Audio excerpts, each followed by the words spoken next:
Hey everyone, it's Jason. So today's video, I'm gonna go over the new trivia game that just came out, called Actually, a game of nerdy corrections. So you may have seen this online, through College Humor, Dropout, probably through YouTube. It is a very nerdy, geeky trivia game. What I'm gonna do for this is this video I'm gonna explain kind of what the game is, how to play it. But I'm not going to show off all the cards because, like I do with most of my component videos, because it's a trivia game, I don't want to sit there and reveal everything. I'm going to do a second video where I flip through all the cards, so if you want to check that out, there will be a second video that comes out which actually goes through all the different cards in case you really just want to know what all the different content and things like that. This one's just going to kind of focus on that. But that being said, there's going to be two spoiler warnings for this video. One is going to be for the actual content, because some of the cards to show off how the game works, I will have to show a few of the different cards, so you will see some of the trivia cards ahead of time. But that's no different than, just reading through the rule book or like looking on the back of the box. Like here they show one of the cards. So that's no different than that. The other spoilers, and they even put this on the instruction book, it says, this game contains spoilers for many of the topics it covers. Consider choosing a new card if a topic comes up you don't want to hear spoilers about. So this is a good example would be if it references a TV show, or a comic book, or a video game, especially something that might be more recent, or that maybe you haven't seen yet, like brings up Game of Thrones, Lord of the Rings, a Halo game, or like a Legend of Zelda game. If you don't want spoilers for that topic, then you might want to skip that card, or just me going through some of these, there might be spoilers if it's the card I pick.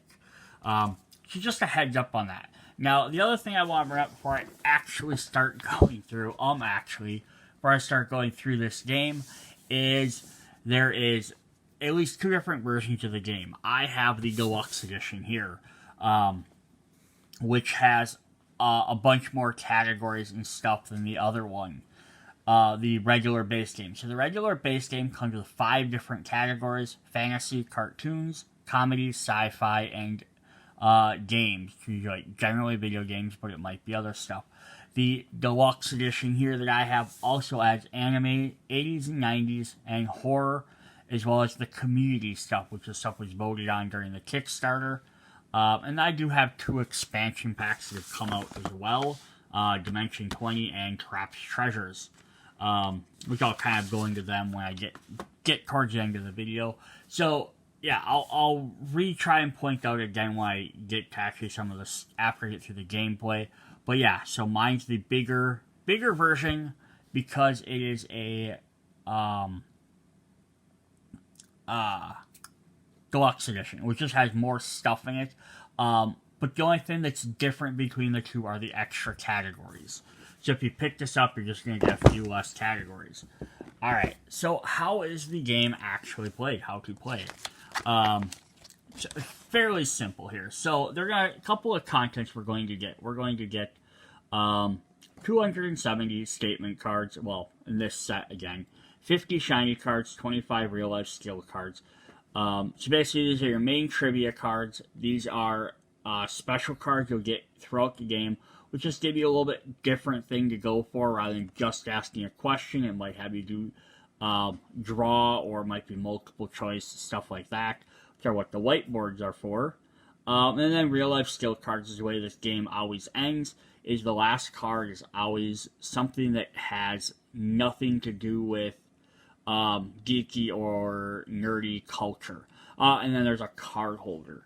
So it's pretty simple to set up the game. Each player gets a whiteboard, score indicator, and a dry erase marker. 90% of the time, you won't be using the dry erase board. You'll just be answering questions. It's just for the shiny cards and the real-life skill cards you might have to use them. But they'll keep track of your points across the top. It's just kind of neat. So the statement cards come in a variety of categories.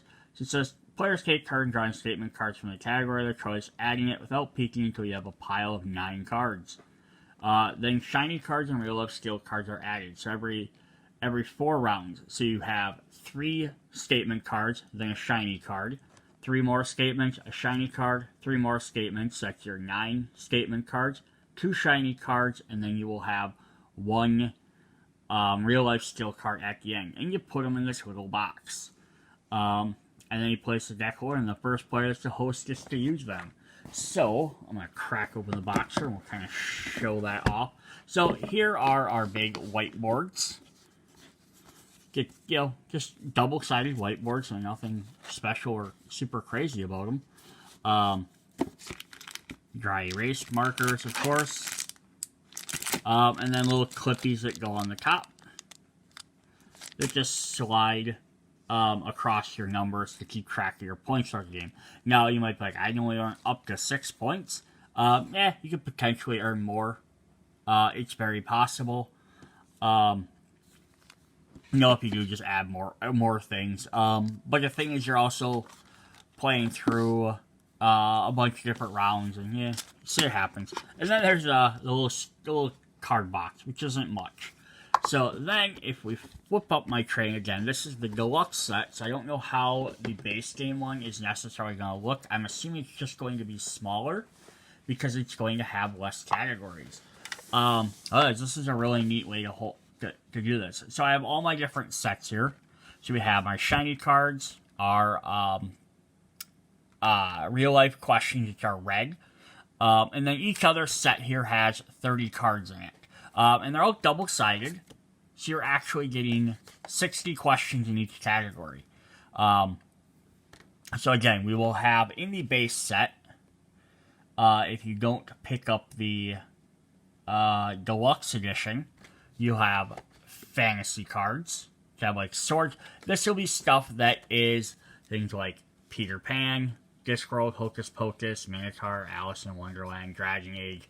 See some of the different titles there. So we have those. You'll also get cartoons. It can be movies, Family Guy, TV shows, old cartoons. Wacky Racers from 1968, or Bob's Burger from 2011. Futurama, Rugrats the film, Aladdin the film. So you're getting all sorts of different stuff there. You will also get comics, of course, comic books. Tank Girl, Superman, Batman, Teen Titans. There's gonna be some that are more obscure than others. And this can also be like Endgame, which could be like the TV or the movie versus just the physical comics. It can also be like the TV shows or things they're based off of. We will have sci-fi, science fiction, Minority Report, Pacific Rim, Running Man, Galaxy Quest. This is movies, TV series, video games, like anything that's sci-fi, Jurassic Park, Empire Strikes Back, of course, Star Wars. Then the last main category you would get would be games. Elder Scrolls, Terraforming Mars, Shadow of Colossus, Diablo, Pokemon, Skyrim. Like 7 Wonders is a board game. Dungeons and Dragons, of course. You're going to get, it's not again, just video games, it can be an assortment of games. If you got the Deluxe Edition, you will also get, of course, anime. Dragon Ball Z, Full Metal Alchemist, Hunter x Hunter, Lupin the Third, bunch of those. So a little anime icon. You'll get horror, Tremors, Resident Evil, Coraline, Seven, Saw, The Fly, Dawn of the Dead, It, H.P. Lovecraft. And you will also get pop culture from the 80s and 90s. Pac-Man, Mario, Tony Hawk, Dragon's Lair, Gremlins, Floppies, which is kind of more of a, like, potpourri type category, because the 80s and 90s can hit a lot of different stuff. Then the other one you will also get in there is the community ones, which have CH for college humor. This is one that was voted on by the fans. So basically during the Kickstarter, fans got to decide the different categories, like you want sci-fi or space or whatever. I don't remember how they all went. But you had different things. So that, again, it's a very potpourri category with all different types of stuff in there. And those are all of our different categories.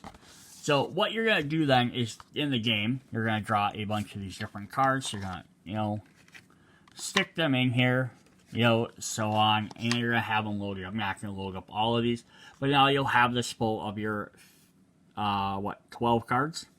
9, 10, 11, yep, your 12 cards will all be in here, and then that's how you decide who starts to judge. You'll see your first category on the top, and that's how we'll start to play. So how is the game actually played?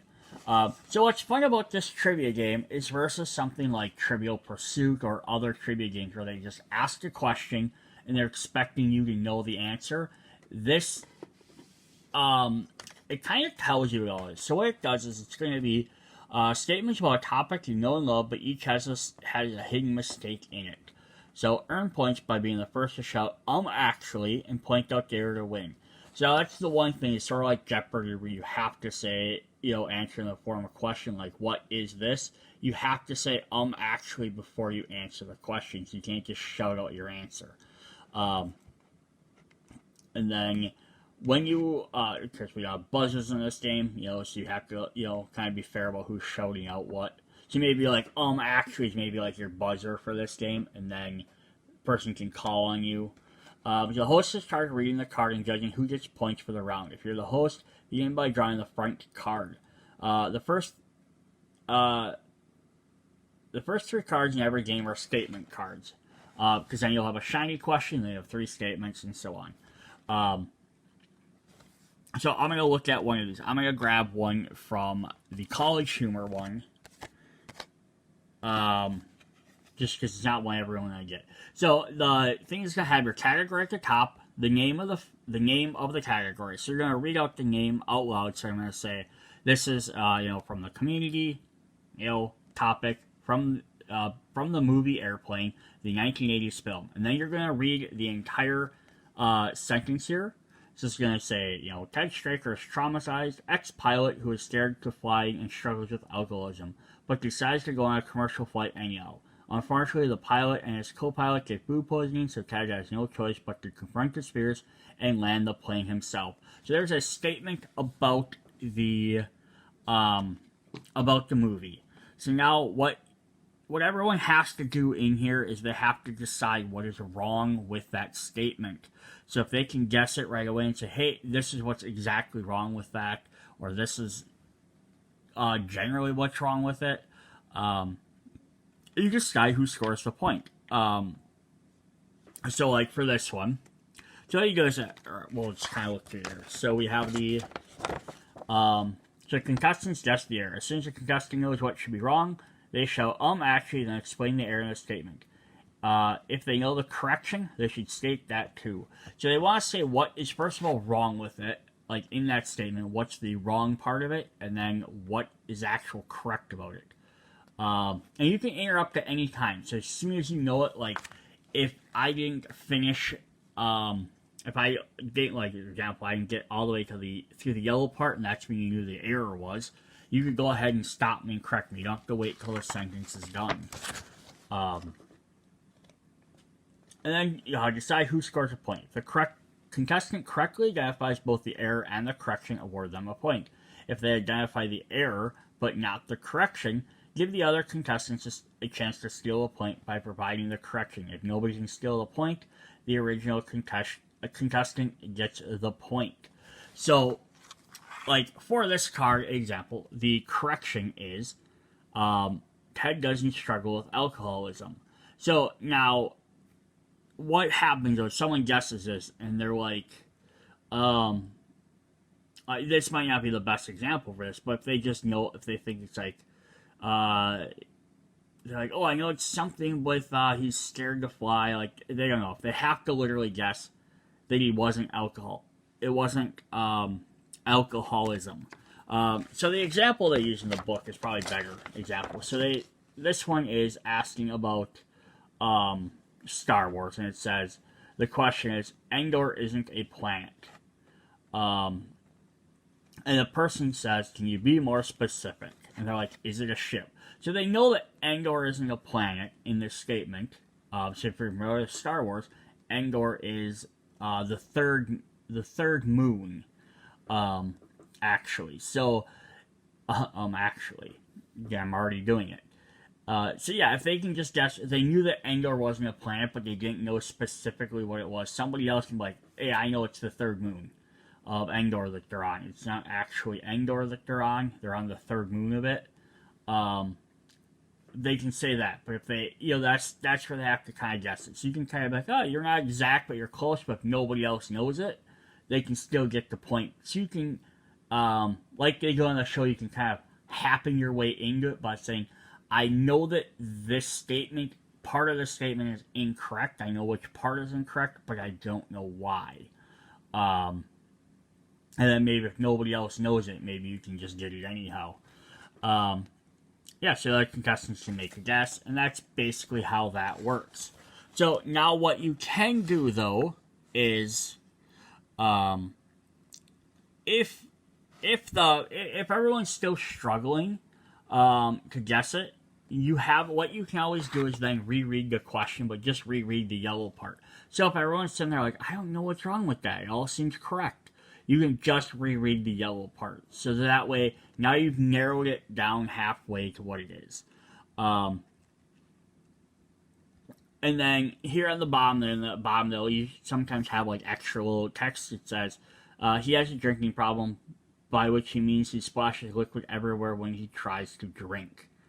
So that's the thing, is he probably says in there that he has a drinking problem, but people associate drinking problem with alcoholism. Some of the bottom cards are also fun, is they'll have Mike Trapp here, who's the host of the show. He'll sometimes say other extra little flavor text as well. So that is also a fun extra little thing in the game. So that's the basis of the game. You're just trying to decide what is wrong in that statement and see who can guess the closest. And that's the whole thing about being nerdy. Is they're like, I know this exact statement. It's not about necessarily having the direct knowledge, because even if it's something you've never heard of, you've never seen before, maybe you've heard a little bit about it, you can get it, versus a typical trivia game, which is like, what color were, this character's shoes in this show? Like, I don't know, I don't pay that close of attention. This is actually like giving you a statement, you gotta figure out what's wrong, and you might just be able to sometimes suss out what's wrong in there. So I'm going to show another one in there just as an example. So you have Thunder Attacks from the 80s and 90s. The 1985 TV series. Thunder Attack's nemesis, Mum-Ra, is an immortal undead sorcerer who calls upon the power of an ancient sword of Plundar to temporarily transform into a flying, muscle-bound warrior called Mum-Ra, the Ever-Living. He also has a pet bulldog called Mamut, which he adores. So the correction is, he does not use a sword to transform.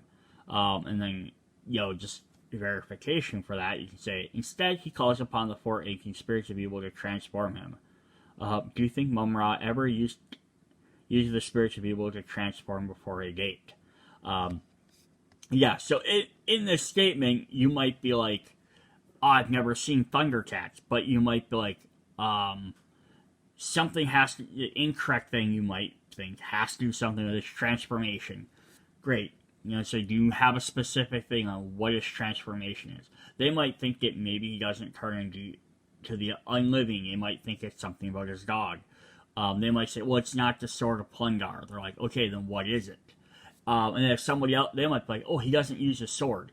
Like, okay, cool. You know that much. You got that close even. But then they can ask somebody else, do you know what he does use? And if someone can mention the four ancient spirits, they get the point. But if they can't, then it can revert back to the main character, the first player. So that's how that works. Then we have shiny and real life questions. Shiny questions are like shiny Pokemon. Work the same amount of points, just a little different and a little more rare. Most of these use a whiteboard and contestants answer at the same time rather than taking turns. So since everyone goes at the same time, and usually whoever has the most correct or accurate answer is the winner. However, some real-life skill cards are the same format as statement cards. Treat these like statement cards. Otherwise, they'll have the following. They'll have your topic, your question. In the middle, they'll have a text.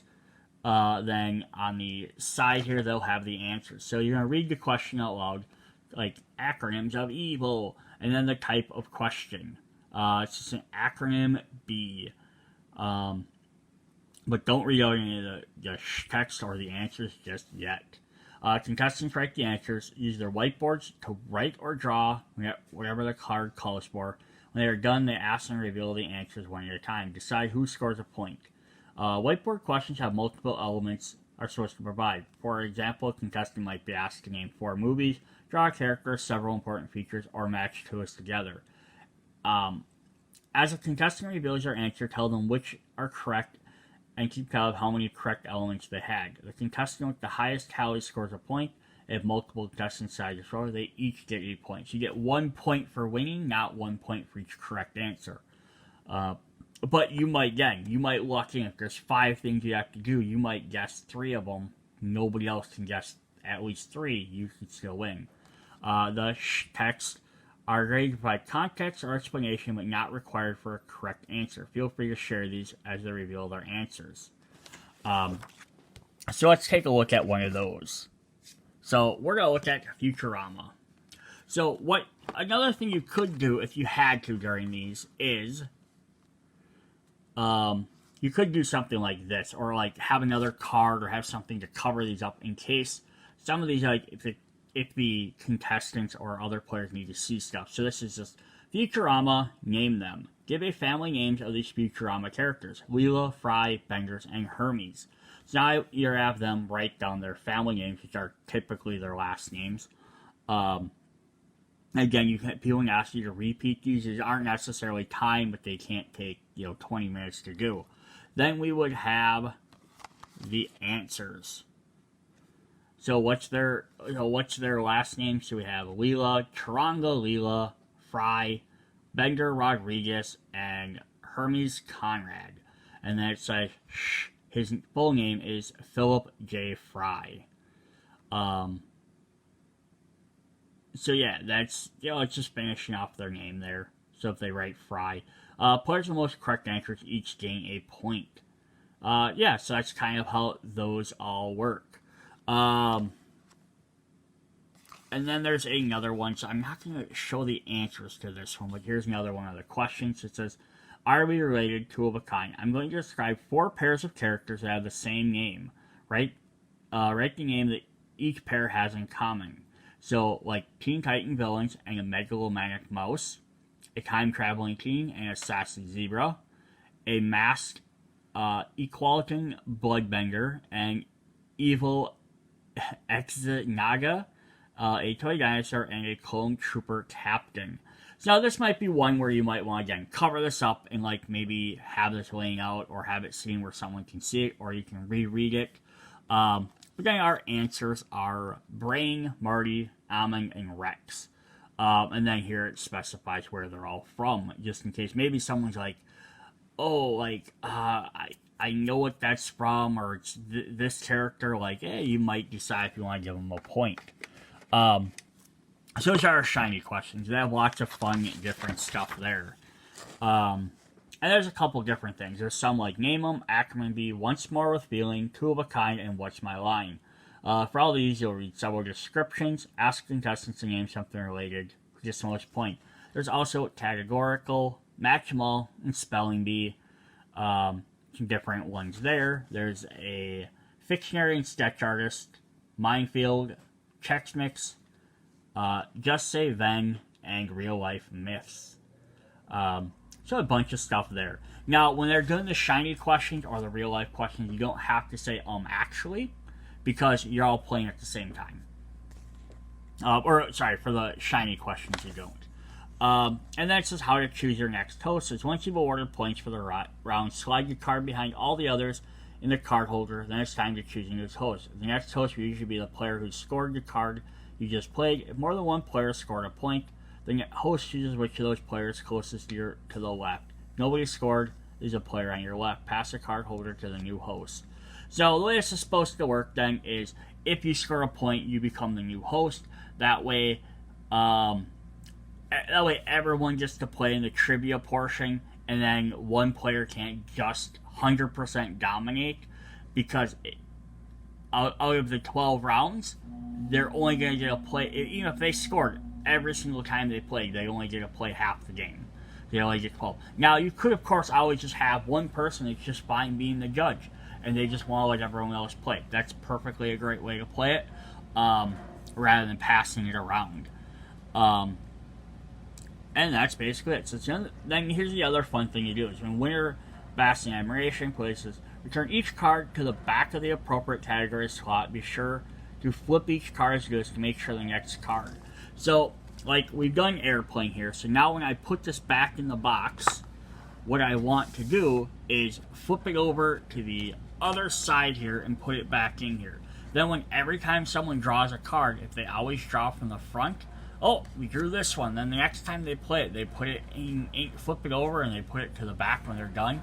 You'll be rotating through all the cards often enough that you won't have to like pick them up and reshuffle them. Which I feel like people do at Trivial Pursuit lots of time. They just shove everything back into the box forever, and you keep ending up with the same cards over and over.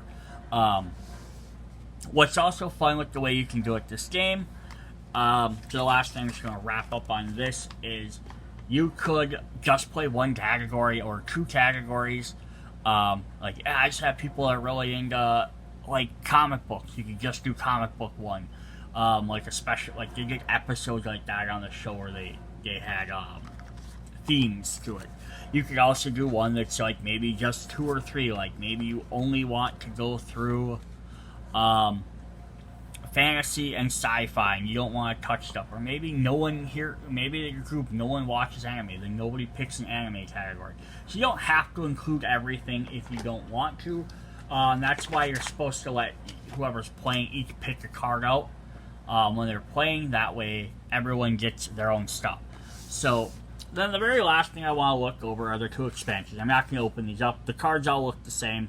And they're just trivia cards. They're just category cards. They're not the shinies or real life questions. But we have Trapped Treasures, which you can pick up, which are 60 questions previously featured on the Actually show.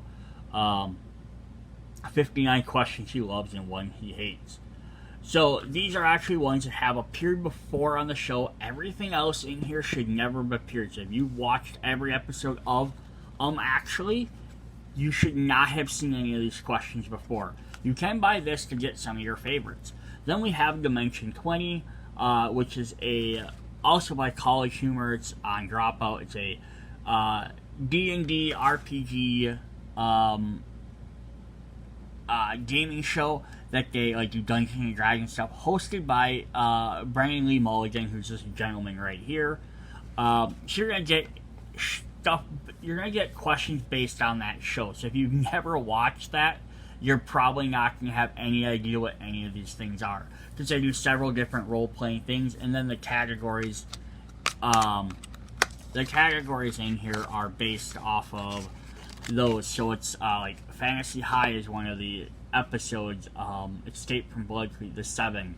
So these are all based directly off of this show. So if you've never seen the show, you might not enjoy this. What is fun about the box, though, is they have extra little gaps in here for me to put those, and they'll have one more for my other one, and then they have one extra, so you can actually go create your own. You can go to cards.actually.com to make your own games. If you're like, hey, you want to come up with some different ones, or maybe there's a category that wasn't talked about that you really know a lot about, you can make your own cards up. So that's definitely fun. Here's all the awesome people that worked on the game, including Mike Trapp, who's the guy in the box here, who created and hosts the show. Definitely check this out. I watch it on YouTube. You can watch it through Dropout and College Humor to see fuller episodes, as well as see them earlier. I usually catch them when they come on, like preview months after they probably aired. But yeah, so that's actually nerdy trivia game. So something you might want to pick up to